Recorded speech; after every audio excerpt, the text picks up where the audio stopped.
உங்களுக்கு யூதர்களை பற்றிய ஒரு கதையை கேட்கணுமா அப்படின்னா தொடர்ந்து கேளுங்க. நண்பர்களுக்கு வணக்கம். இந்த பாட்காஸ்ட்டில் இந்த கன்வர்ஷன் ஆஃப் ஜூஸ் அப்படின்ற கதையை தான் நான் சொல்ல போகிறேன். எழுத்தாளர் பேர் ஃபிலிப் ராத். இந்த கதையில் 13 வயசு பையங்க ஆரம்பத்தில் பேசிகிட்டு இருக்காங்க. ஒருத்தரோட பேர் இட்சி லீபர்மன், இன்னொருத்தன் பேர் ஆஸ்கர் ஃப்ரீட்மன். விஷயம் என்ன அப்படின்னா, ஆஸ்காரை அவனோட அம்மாவை பள்ளிக்கூடத்துக்கு கூப்பிட்டு வரணும்னு சொல்லி அவனோட வாத்தியார் சொல்லிட்டார். இது முதல் தடவை, 2வது தடவை இல்லை, 3வது தடவை. என்ன நடந்துச்சுன்னு சொல்லி இட்சி கேட்குறான். சம்பவம் நடந்த அன்றைக்கி இட்சி பள்ளிக்கூடத்துக்கு போகல.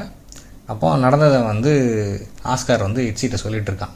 அவங்க படிக்கிற பள்ளிக்கூடத்தில் வாரத்துக்கு ஒரு நாள் இவங்க ஒரு மத பள்ளியில் தான் படிக்கிறாங்க. அவங்களோட ஆசிரியர்களை ரப்பைன்னு தான் சொல்லுவாங்க. ஆசிரியர் பேர் மார்வின் பைண்டர்.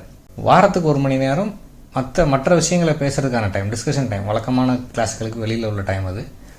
அப்படி டைமில் அவர் அந்த வாத்தியார் என்ன சொல்கிறார், மார்வின் பைண்டர் என்ன சொல்கிறார் அப்படின்னா, ஜீசஸ் கிரைஸ்ட் கடவுளுக்கு பிறக்கலை, அவர் மேரிக்கும் ஜோசஃபுக்கும் பிறந்த ஒரு மனித குழந்தை தான், அப்படி சாத்தியம் இல்லைன்ற மாதிரி அவர் சொல்கிறார். அப்போ இவன் கையை தூக்குறான். ஆஸ்கர், என்ன ஆஸ்கர் சொல்லுன்னு சொல்லி அவர் கேட்குறாரு. இப்போ ஆஸ்கர் ஒவ்வொரு கேள்வியாக எடுக்கிறான். அவனோட லாஜிக்கலாக அவன் கேட்குறான். என்ன அப்படின்னா, இப்போ கடவுள் 6 நாட்களில் அனிமல்கள், மீன்கள் இதெல்லாம் ஒன்று ஒன்றா படைக்கிறார். அப்படி படைக்கும்போது ஏன் அவர் ஒரு மனித பெண் கூட உறவு வச்சுக்கிடாமலே ஒரு குழந்தையை கொடுக்க முடியாது அப்படின்ற மாதிரி ஒரு கேள்வியை கேட்குறான். அந்த வார்த்தையை, பர்டிகுலர் வார்த்தையை கிளாஸில் பயன்படுத்துகிறார். அவர் சொன்னதை அவன் திரும்ப எடுத்து சொல்லிடுறான். அப்போ இந்த இடத்துல நிப்பாட்டி இட்சி கேட்குறான், நீ இப்படியே சொன்னியா? ஆமான்னு சொன்னா அவன் தலையில் அடிச்சுட்டு பிறகு உடனே கூட்டுறத்தான் சொல்லுவார்ன்ற மாதிரி அவன் சொல்கிறான். இது முதல் தடவை என்ன நடந்துச்சு அப்படின்னா, கிளாஸில் இதே மாதிரி ஒரு ஓப்பனர் டிஸ்கஷனில் ஒரு ரபை என்ன சொல்கிறார் அப்படின்னா, யூதர்கள் தான் தேர்ந்தெடுக்கப்பட்ட பீப்புள் அப்படின்ற மாதிரி சொல்கிறார். அப்போ அந்த இடத்துல ஆஸ்கர் ஒரு கேள்வி கேட்குறான். டிக்ளரேஷன் ஆஃப் இண்டிபெண்டன்ஸில் மென் ஆர் கிரியேட்டட் ஈக்குவல் தானே சொல்லியிருக்கு, நீங்கள் என்ன யூதர்களை மட்டும் சோசன் பீப்புள்னு சொல்கிறீங்க? இல்லை, அது பொலிட்டிக்கல், இது நான் சொல்கிறது ஸ்பிரிச்சுவல் அப்படின்றார். அதில் நான் என்ன ஆங்கிளில் கேட்குறேன் அப்படின்னா சொல்லி அவன் மேற்கொண்டு ஆர்கியூ பண்ணால் முதல் தடவை அவங்க அம்மா கூட்டுற மாதிரி ஆயிடுச்சு. 2வது தடவை என்ன நடந்துச்சுன்னா, அமெரிக்காவில் நடந்த ஒரு பிளேன் விபத்தில் 58 பேர் இறந்து போயிட்டாங்க. அந்த செய்தியை பத்திரிகையில் படிக்கிற ஆஸ்கரோட அம்மா அதில் 8 பேர் யூதர்கள் அப்படின்னு சொல்லி சொல்கிறாங்க. அவங்களுக்கு பிறகு பேப்பரில் படிக்கிற ஆஸ்கரோட பாட்டி இல்லை 9 பேர் யூதர்கள்னு சொல்கிறாங்க. ஆஸ்கருக்கு அதில் என்ன சந்தேகம் அப்படின்னா, யூதர்கள் ஏன் எப்பவும் இறந்து போன யூதர்களை பற்றி கணக்கு எடுத்துக்கிட்டே இருக்காங்கன்ற மாதிரி அவங்க வாத்தியாரை கேட்குறான். அதாவது கலாச்சார ரீதியாக யூதர்கள் எல்லாம் ஒன்று அப்படின்ற மாதிரி ஒரு காரணத்தை சொல்லும்போது, இல்லை நான் அதை கேட்கல, நான் வேறு எதை கேட்குறேன்னு அது ஆர்கியூமெண்ட் ஆன உடனே இவன் சொல்லிடுறான், செத்து போன 58 பேர் ஜூஸாக இருந்தால் நல்லா இருக்குன்ற மாதிரி இவன் சொல்லிடுறான். 2வது தடவை அவங்க அம்மா கூட்டுற மாதிரி ஆயிடுச்சு. இப்போ 3வது தடவை கூட்டிகிட்டு வர சொல்லிட்டாரு. அவன் அவங்க அம்மாட்ட சொல்கிறதுக்காக வெயிட் பண்ணிட்டு இருக்கான். அவங்க அம்மா வேலைக்கு போயிட்டு வர்றாங்க. ஆஸ்காருக்கு அப்பா இல்லை, அம்மா மட்டும்தான். அவன் வீட்டில் அந்த நவம்பர் மாதம் அவங்க மதத்தில் அப்சர்வ் பண்ணக்கூடிய சில விஷயங்கள்லாம் இருக்குது. மெழுகுவர்த்தியெல்லாம் எடுத்து வச்சுருக்கிறான். அவங்க 3 மெழுகுவர்த்தி பொறுத்துறாங்க. 2 மத கடமைக்காக, 3வது இறந்து போனவங்க அப்பாவுக்காக. அப்போ சாப்பிட உட்காரும்போது அவங்க அம்மாட்ட அந்த விஷயத்த சொல்கிறான். இந்த மாதிரி ஸ்கூலில் அப்படி சார் கூட ஆர்கியூமெண்ட் ஆயிடுச்சு, அவர் உடனே கூட்ட சொல்லி விஷயத்த சொன்ன உடனே அவங்க அம்மா கோவப்பட்டு அவனை அடிச்சிடுறாங்க கன்னத்தில். இது வரைக்கும் அவனை ஒரு தடவை கூட அடிச்சதில்லை, 13 வருஷத்தில் அடித்ததே கிடையாது. இதுதான் முதல் தடவை. அவனால் சாப்பிட முடியல, அவன் அழுதுகிட்டே உட்காந்துருக்கான். அடுத்த வாரம் புதன்கிழமை வருது. இன்றைக்கி தான் அவனோட அம்மாவும் வரணும். அந்த ஃப்ரீ ஹவரும் வந்துருச்சு. அப்போ திரும்ப அவர் கேட்குறாரு, ரபை பைண்டர் பசங்கக்கிட்ட பேசுங்கன்னு சொல்லி எதை பற்றினாலும் டிஸ்கஸ் பண்ணலான்ற மாதிரி சொல்கிறாரு. இது நடுவில் அந்த பள்ளிக்கூடத்தில் உள்ள ஒரு கேரக்டர் யாருன்னா, யாக்கோவ் க்ளோட்னிக் அப்படின்னு சொல்லி ஒரு கேரக்டர் இருக்கார். அவர் 70 வயசு ஆகுது அவருக்கு. அவர் யார் கூடயும் பேசவே மாட்டார். ரொம்ப ரொம்ப அமைதியான ஒரு கேரக்டர். அவர் அவர் கூட எப்பயுமே 2 பூனைகள் அலையும். அவர் ஒரு ஜானிட்டர், அங்கே சுத்தம் பண்ணக்கூடிய ஒரு ஆள். அவர் இந்த உலகத்தில் என்ன நடந்தாலும் அது எப்படி புரிஞ்சுக்கிட்டு இது யூதர்களுக்கு நல்லதா அல்ல கெட்டதா அப்படின்ற மாதிரி. அவர் என்ன பண்ணுறாரு அப்படின்னா, அவர் தான் இந்த டிஸ்கஷனுக்கு பதில் சொல்கிற மாதிரி ஜன்னலுக்கு வெளியில் தொடச்சிட்ருக்கார்.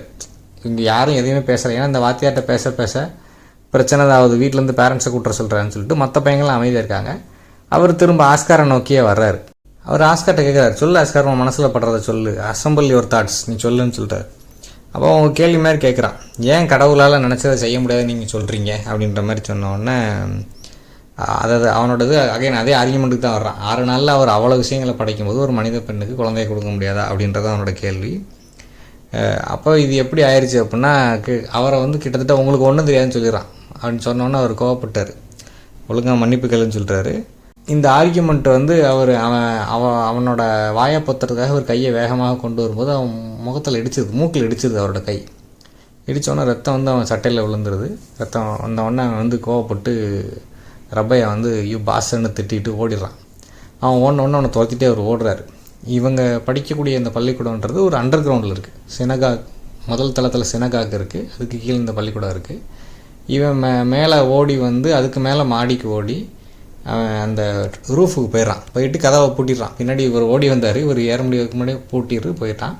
குதிக்கணும்னு போகல, அவ்வளோ தூரம் போயிட்டான். இப்போ என்ன பண்ணுறதுன்னு தெரில. அங்கே போன உடனே யோசிக்கிறான், பயங்கரமாக யோசிக்கிறான். அவன் வாழ்க்கையோட சாய்ஸஸ் அப்போ தான் யோசிக்கிறான்.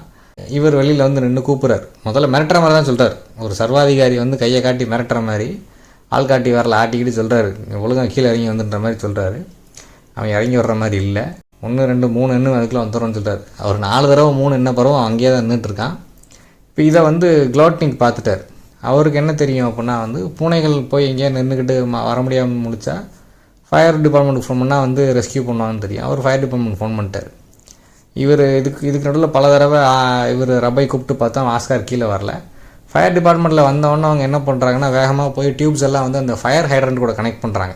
இங்கே தீப்பிடிச்சு எரிஞ்சிட்ருக்கு போலன்னு சொல்லி தண்ணியை இது பண்ணுறதுக்காக கனெக்ட் பண்ணுறாங்க. இப்போ ரப்பை போய் அவங்க தடுக்கிறார். இங்கே தீப்பிடிச்சு எதுவும் எரியல, இங்கே வேறு பிரச்சனைன்னு சொல்லிட்டு அவங்க அதை கண்டுக்கிடாமல் திரும்பவும் கனெக்ட் பண்ணுறதுல இருக்காங்க. அப்போ அவர் வந்து ஒரு ஃபயர் சர்வீஸ் மேனோட தலையை மேலே பார்க்க வைக்கிறார். தலையை பிடிச்சி தூக்கி மேலே பார்க்க பாருங்கள், அவன் மேலே நின்றுட்டுருக்கான், கீழே வர மாட்டேங்கிறான், அவனை தான் ரெஸ்கியூ பண்ணணும்னு சொல்கிறேன். அப்போ இந்த ஃபயர் டிபார்ட்மெண்ட் ஆளுங்க என்ன சொல்கிறாங்கன்னா அவன்கிட்ட சொல்கிறாங்க, ஆஸ்கார்ட்ட, தம்பி ஒன்று கூதி இல்லை கீழே இறங்கி வா, எங்கள் டைமை வேஸ்ட் பண்ணாத அப்படின்னு சொல்கிறாங்க. அவன் மேலே இருந்து இங்கே நடக்கிறதெல்லாம் பார்த்துட்ருக்கான். இவர் ரப்பை அண்ணன் மாதிரி அவங்க தம்பி மாதிரி நின்றுட்டுருக்காங்கன்ற மாதிரிலாம் அவன் நினச்சி அவனுக்குள்ளே சிரிச்சிட்ருக்கான். அப்போது அங்கே இவங்களை பயங்காட்டுறதுக்காக இவன் அங்கிட்டுக்கிட்டு ஓடுறான். கையை வீசிக்கிட்டு பறவை மாதிரி செஞ்சுக்கிட்டு அங்கிட்டு வீன்னு கத்திட்டு ஓடின உடனே அவர் கீழே உட்காந்துட்டார். ரப்பை கீழே உட்காந்தோடு இல்லாமல் கண்ணை மூடிட்டார். அது அங்கேருந்து பார்க்கறதுக்கு அவனுக்கு சிரிப்பாக இருக்குது. அப்போ லேசாக விரலை விட்டு ஓட்டக்கண்ணை விட்டு பார்த்த உடனே திரும்ப அவர் அப்படி செய்ய வைக்கின்றதாக திரும்ப அங்கிட்டுக்கிட்டு ஓடுறான். இப்போ கிட்டத்தட்ட முட்டி போட்ட சூழ்நிலையில் இப்போ முட்டி போட்டு ப்ரேயர் பண்ணுற சூழ்நிலையில் அவர் வந்து மேலே பார்த்துட்ருக்காரு. அவன் ஃப்ரெண்ட்ஸும் சுற்றி நின்று பார்த்துட்ருக்காங்க. இவனை கீழே வர வைக்கிற முயற்சியில் அது எப்படி மாறிடுச்சு அப்படின்னா வந்து இப்போ ஃப்ரெண்ட்ஸ் வந்து குதின்றாங்க. இவர் குதிக்கக்கூடாதுன்றார், ரப்பை குதிக்கக்கூடாதுன்னு சொல்கிறாரு. க்ளாட்னிக்கும் அங்கே வந்து நிற்கிறாரு.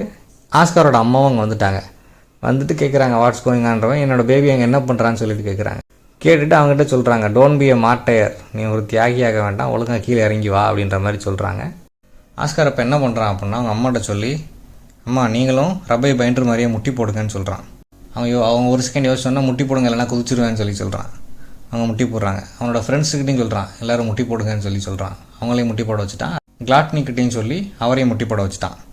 முட்டி போட வச்சுட்டு கிட்டத்தட்ட இப்போ இருட்டிருச்சு. மேலேருந்து அந்த வெளிச்சம் குறைஞ்சிக்கிட்டே வருது. ரப்பை அப்படின்னு சொல்கிறான். என்ன ஆஸ்கார்னு சொல்லி கேட்குறாரு. ரப்பை பைண்டர், உங்களுக்கு கடவுள் நம்பிக்கை இருக்கா அப்படின்னு சொல்லி கேட்குறான். அவர் ஆமான்னு சொல்கிறார். கடவுளால் எதையும் செய்ய முடியும்னு நீங்கள் நினைக்கிறீங்களா அப்படின்னு சொல்லி கேட்குறான். ஆஸ்கர் நான் என்ன நினைக்கிறேன்னா அப்படின்னு சொல்லி அவர் சொல்லிட்டார்.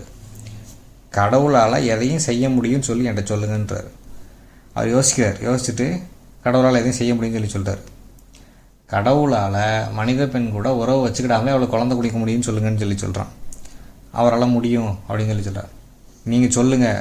அவர் சொல்கிறார், கடவுளால் உறவு வச்சுக்கிடாமலே மனித பெண்ணுக்கு குழந்தை கொடுக்க முடியும் அப்படின்னு சொல்கிறார். அம்மா நீங்கள் சொல்லுங்கன்னு சொல்கிறான். அவங்க அம்மாவும் அதே சொல்கிறாங்க. அவன் கேட்காமலே வந்து எல்லோரும் வந்து அதை ரிப்பீட் பண்ணுறாங்க. பண்ணிவிட்டு அம்மா கேட்குறாங்க, இப்போ நீ கீழே வந்துடுவல்லன்னு சொல்கிறாங்க. அப்போ திரும்ப சொல்கிறான், அம்மா நீங்கள் வந்து கடவுளுக்காக யாரையும் அடிக்கக்கூடாது அப்படின்னு சொல்லிட்டு, யாரும் யாரையும் இந்த உலகத்தில் கடவுளுக்காக கடவுள் பேரை சொல்லி அடிக்கக்கூடாது அப்படின்னு சொல்கிறான்.